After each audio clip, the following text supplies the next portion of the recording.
যেসব খাবার একসাথে খেলে বেশি উপকার পাবেন: খেজুরের সাথে দুধ, পেয়ারার সাথে মৌরি, কলার সাথে এলাচ, ভাতের সাথে টক দই, আমের সাথে দুধ। দুধের চেয়েও বেশি ক্যালসিয়াম পাবেন যে ৬টি খাবারে: ১. খেজুর, ২. বাদাম, ৩. সয়াবিন, ৪. ডুমুর, ৫. কমলালেবু, ৬. সজনে পাতা।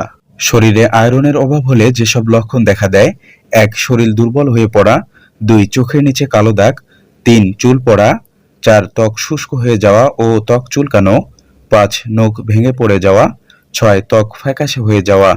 যে ৮টি খাবার প্রচুর খেলেও আপনি মোটা হবেন না তা হলো: ১. লাউ, ২. পালং শাক, ৩. মূলা, ৪. শালগম, ৫.